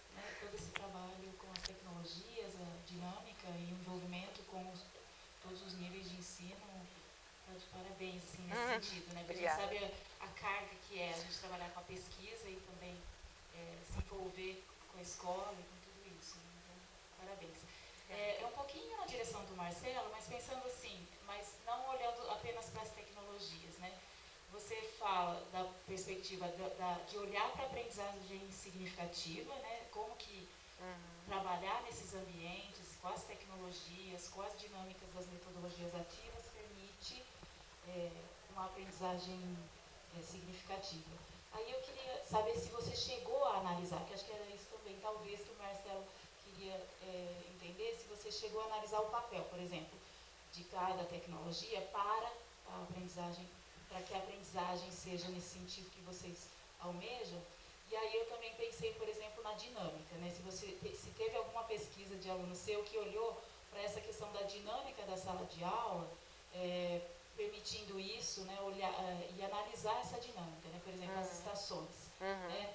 Para o pensamento computacional, para o pensamento algébrico, por exemplo, no seu caso é o funcional, a gente sabe que esse compartilhamento das experiências entre os alunos, sobre o que eles estão trabalhando, pensando naquele momento, faz bastante diferença, né? As pesquisas dizem sobre isso também, quando falam do pensamento algébrico. Se você chegou a analisar isso, né? A dinâmica fazendo isso, e como que se dava também o compartilhamento? É possível, né? Considerando todas essas limitações que tem a sala de aula, né? Naquele caso era uma sala de aula do ensino das séries iniciais, né? Se havia essa possibilidade, se vocês chegaram a analisar, né, o potencial das tecnologias em especial e das dinâmicas, né, da dinâmica envolvida e da proposta, claro, com a modelagem, né? Se você chegou a olhar para isso. Obrigada. Sim, todos esses exemplos assim, né, de pesquisa, ele tem o olhar, faz análise, né? A questão de pesquisa às vezes foca mais em algumas coisas, por exemplo, quais os tipos de pensamento funcional que foram evidenciados e tal. Mas, por exemplo, o trabalho dos anos iniciais, a Camila, ela adotou a aprendizagem colaborativa, né? Então, um referencial de aprendizagem colaborativa, e ela também olhou, uma das questões que dirigiam ali a pesquisa era como se dava isso, né? Então, a gente tem os resultados também nesse sentido de olhar para a aprendizagem colaborativa. A aprendizagem significativa é uma coisa que está mais em mim, sabe? Eu investiguei, então, para mim está muito claro, assim, é preciso sempre a gente olhar com quem eu estou trabalhando, o que eles já sabem, então fazer uma sondagem inicial do que já sabem, a partir dali pensar em propor tarefas, né? Então, por isso, quando a gente pensa em elaborar produtos educacionais, a gente vai sempre deixar indicado ali, olha, isso aqui é mais para ser uma inspiração, uma possibilidade de adaptações, vejam possibilidade de adaptações nisso, não é para pega isso e usa para qualquer lugar da mesma forma, não é assim que funciona, né? Então, a questão da aprendizagem significativa, eu tive uma aluna no início que fez a investigação dela olhando para os princípios da aprendizagem significativa, bem apoiada na teoria e tal. Agora, esses trabalhos de mestrado que eu mencionei aqui, então sempre a gente busca, sim, olhar, fazer análise no sentido da contribuição da tecnologia, a forma como que elas estão sendo utilizadas. Então, não trouxe os resultados nesse sentido, porque eu preferi fazer assim, um apanhado mais geral, né? Mas a gente encontra, sim, os resultados nesse sentido.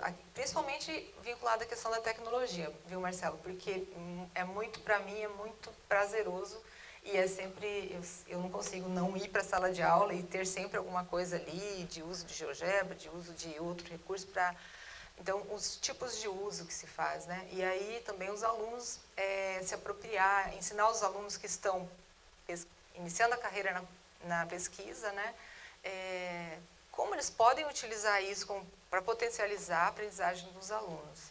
Então, com as crianças, naquela época, né, em 2018, 2019, a gente até foi buscar a literatura que fala assim, poxa, será que é interessante, o quanto é interessante colocar essas crianças para aprender com tecnologia, né? Então, tinha autores que colocavam assim umas ressalvas, né? De, poxa, você vai expor a criança na internet, por exemplo, se ele vai deixar a criança acessar a internet, como?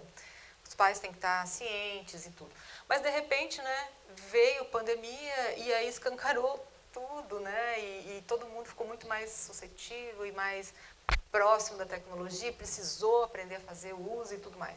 Então, assim, uma coisa forte que eu tenho, que eu trabalho com os alunos a tecnologia, não sei se a palavra mais adequada seria assim, mas como uma parceira intelectual, vamos dizer assim. Então, para que se use ela para que ela ajude a aprender, né? Que é por meio dela o aluno consiga, é como se fosse um parceiro de fato, né? Então, bem na linha, né, que vocês trabalham aqui nas pesquisas. Então, sempre tem um olhar para a tecnologia no sentido de analisar as coisas e o papel dela e a ação dela, o que ela ajudou, potencializou.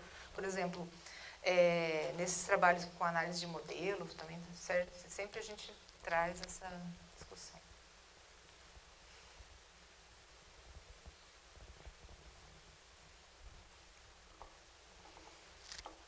Bom dia.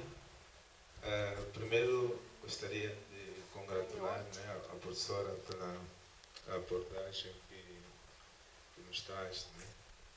E eu gostaria de colocar um questionamento assim relacionado com essas pesquisas relacionadas com a modelagem matemática, né?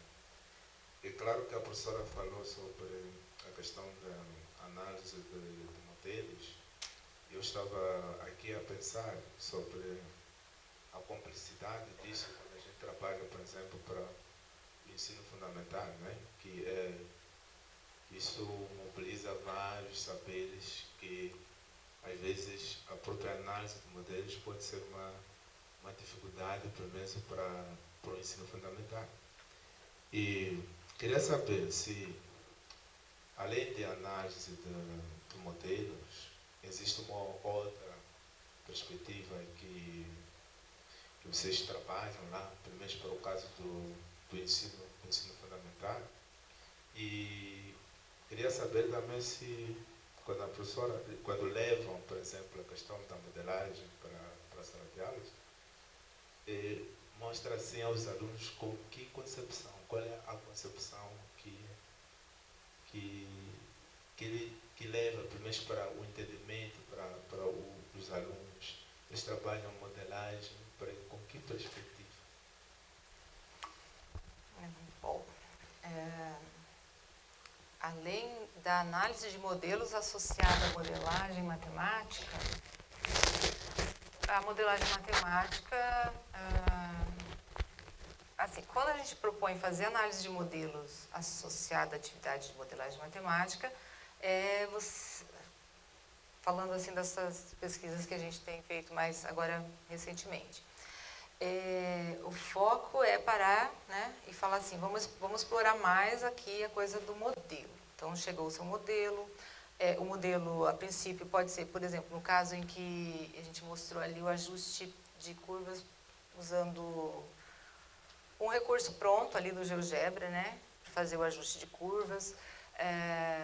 Usou-se uma função exponencial. Na verdade, né, o modelo que melhor descreve isso, quando não tem tanta influência, por exemplo, do atrito e outras questões, não é uma função exponencial, né? Não é um modelo exponencial, é um modelo algébrico, né? Que você tem uma raiz quadrada de uma expressão, tal, envolve, aliás, é transcendente, inclusive, né? Então, colocar o foco mais na exploração da matemática, fazer a comparação do modelo que eles obtiveram por meio de um processo, digamos assim, mais direto da modelagem matemática, né, de percorrer o ciclo de modelagem, que o aluno nem sempre ele está inteirado, nem sempre ele é apresentado à modelagem matemática. A gente vai conduzindo, vai sugerindo que eles vão avançando no estudo. A gente está vendo modelagem ali, mas não necessariamente o aluno é orientado, faz modelagem matemática dessa forma. Então, né, esse é um ponto. Mas aí parar para perceber ali que no momento que você está fazendo a interação com a situação problema, você já está buscando conhecer a influência de cada parâmetro do modelo clássico, né, a partir daquela situação problema. Então, orientar para a análise de modelos, de fato, né, é complexo e precisa muito da intervenção do professor, direcionando, né, o aluno a fazer, questionando. Então, muitas vezes, né, ele só vai conseguir perceber como se pode fazer uma generalização, né, compreender que aquele modelo clássico permite que ele possa generalizar, né, para outras situações, quando o professor mostra, né, faz um paralelo, ajuda ele a compreender. Então, a concepção de modelagem matemática, a gente tem, né, a gente trabalha, por exemplo, a gente utiliza muito a forma como a Lourdes Velho de Almeida faz, que foi a maneira, né, a escola que a gente teve, mas claro, conhecendo o professor Rodney Bassanese, associando a experimentação. Então aqui a gente trabalha esses exemplos aqui que eu trouxe com descida do carrinho ali no plano inclinado, tem a coisa da experimentação envolvida. Nem sempre vai ter. A gente trabalha em situações em que, por exemplo, lá também teve, né, de certa forma, a prática ali quando se trabalhou com o crescimento do pé de feijão. É uma coisa que vai lá, é diferente. A experimentação com tecnologia, né, então utilizar ali o recurso para fazer uma simulação, então você tem um outro olhar. Também é possível de se fazer modelagem a partir desses, lançar mão desses recursos, né, como simulação, como o uso do Scratch como um ambiente, por exemplo. Então, mas a gente apoia nessa questão, assim, o aluno, ele nem sempre, às vezes a gente já leva a temática, né, então nem sempre o aluno escolhe, de fato, o tema que ele quer trabalhar. Mas ele pode escolher a maneira de olhar, qual o problema que ele quer investigar dentro daquela temática, como o caso dos radares, né? Então, assim, teve gente que quis olhar coisas bem diferentes, né? A questão do novo sistema, de implantação de novo sistema, outro uma questão de fluxo, qual o horário do dia, o trânsito está mais rápido, está mais lento. Teve uma série de coisas que até fugiam um pouco da temática, né? Mas aí, às vezes, por que isso? Até a análise de modelos ela foi meio que adotada, buscada, porque é uma forma mais direcionada de você fazer o estudo, né, de modelos. E você pode associar a modelagem matemática de uma forma mais geral, que é de produção de dados e tudo, mas porque a gente vê que o contexto da sala de aula exige, às vezes, isso, né? Nem sempre você consegue trabalhar de forma tão aberta quanto se gostaria, né? Então, a análise de modelos ela veio também para meio que contribuir nesse sentido. Nós vamos trabalhar com modelagem, sim, mas a perspectiva é mais, talvez um pouco mais fechada ali nesse sentido da análise. Eu acho que eu não respondi muito bem a sua pergunta, né? Mas daí, se você quiser questionar novamente para avançar um pouquinho.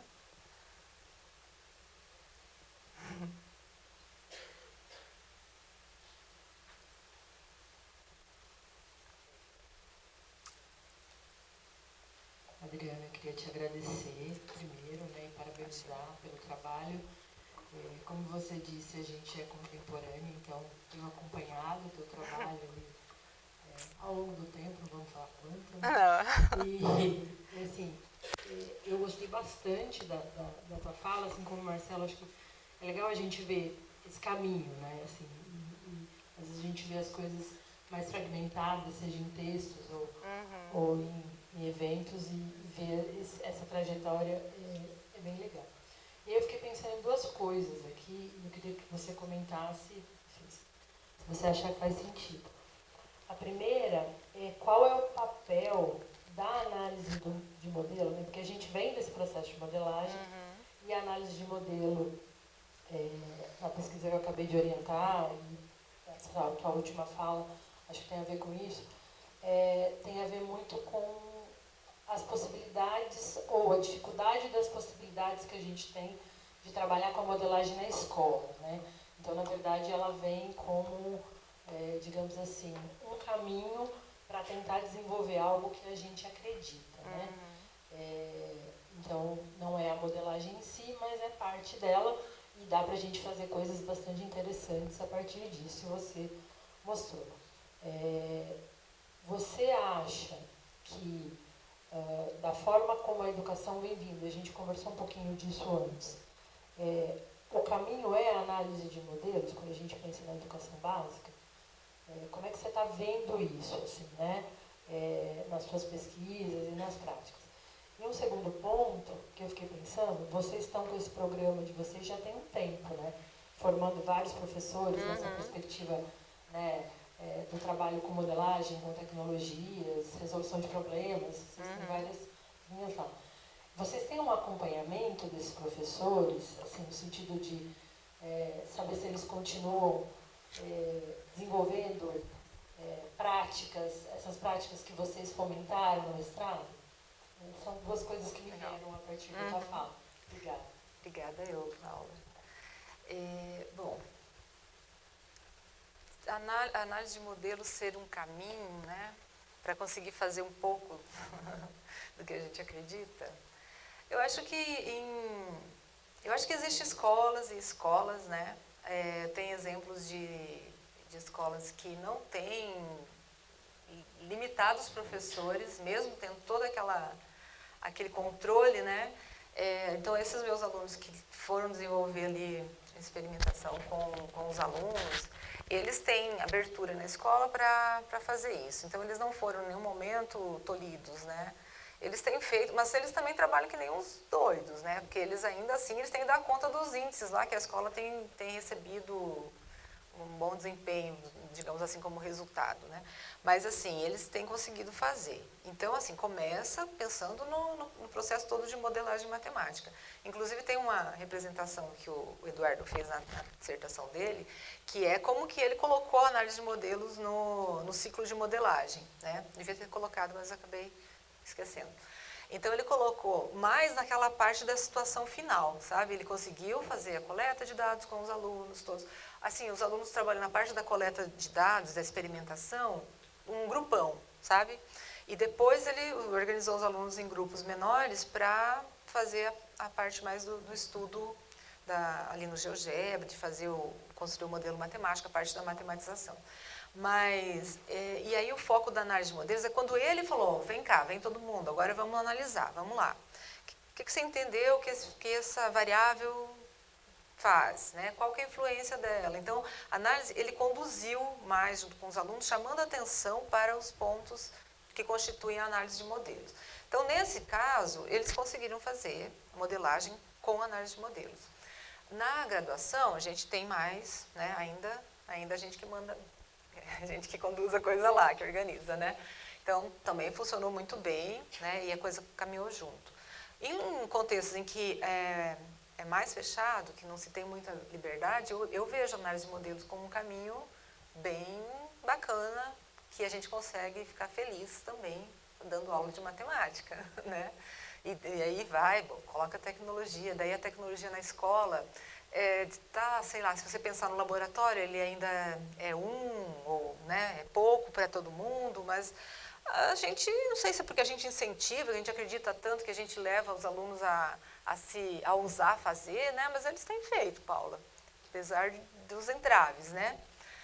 E a questão do acompanhamento, nosso programa, ele começou em 2015, né?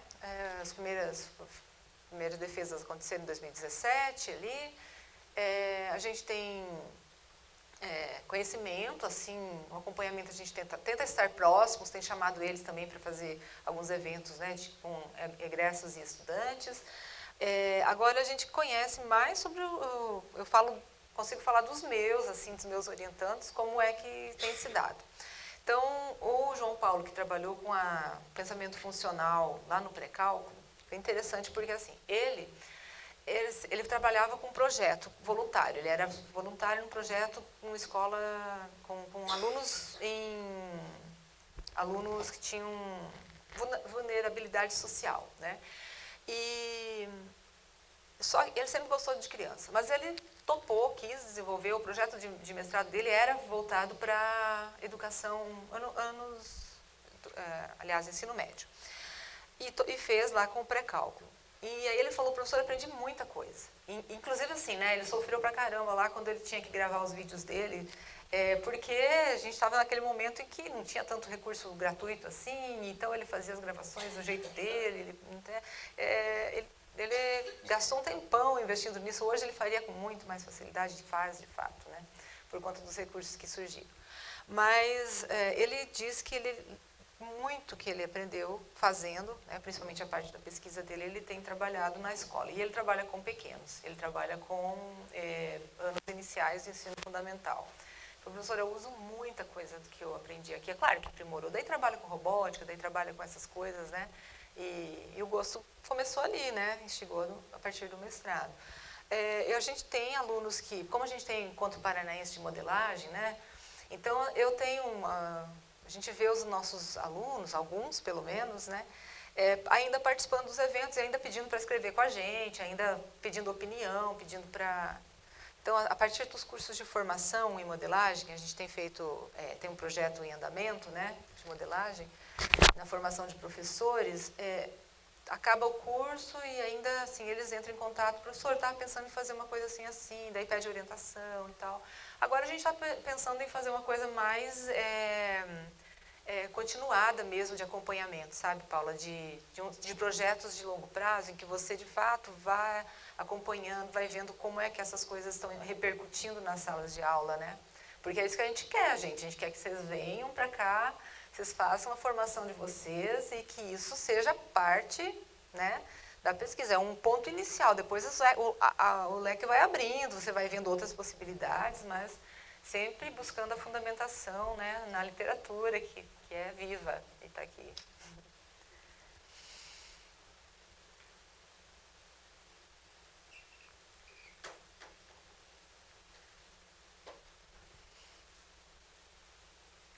Gostaríamos então de agradecer novamente a professora Adriana e uma pequena lembrança aqui do PPG Ai, que bom. como agradecimento. Muito obrigada. Adoro! Achei linda essa logo, tá, gente? Muito bacana. Obrigada ao Fábio. Então, só para, né, mais uma vez, eu queria muito agradecer. Para mim, eu fiquei muito lisonjeada de vir aqui falar para vocês, tá? Claro que eu fiquei nervosinha um pouco. E, né, com essa plateia maravilhosa e volumosa também. Desejo sucesso, quem está fazendo a seleção aí, tomara que dê tudo certo. E a gente se vê por aí, né?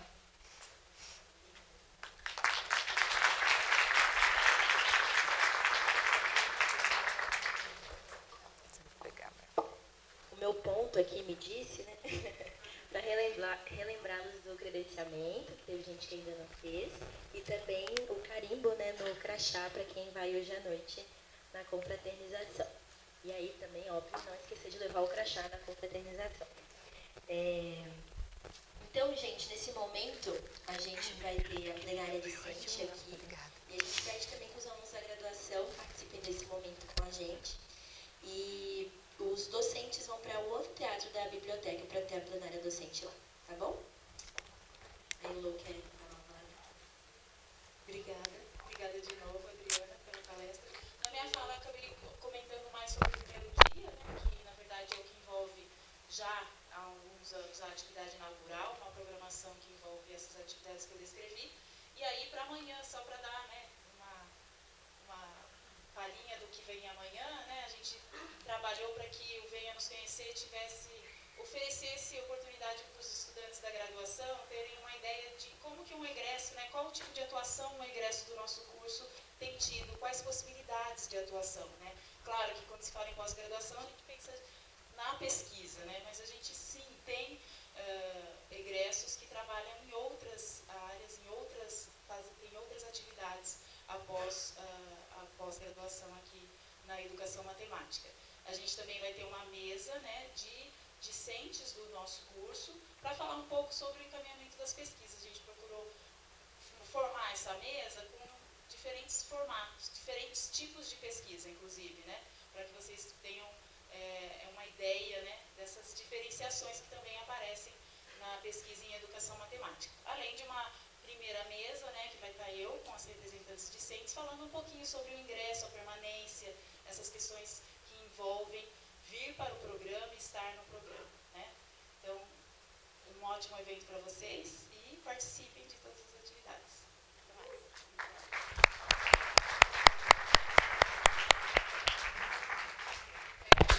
Só um recadinho para o momento da tarde, porque agora os professores vão se encaminhar para o anfiteatro da biblioteca.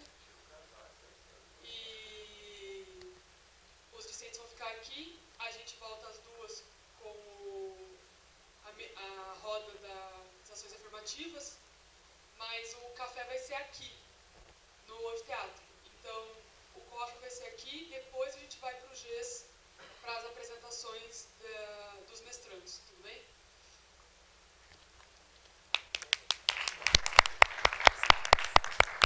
Adriana, você está convidada se quiser reunião docente. Fica à vontade, né? Então, isso que eu ia te falar. Você quer ir para a reunião docente ou você quer ir para a minha sala?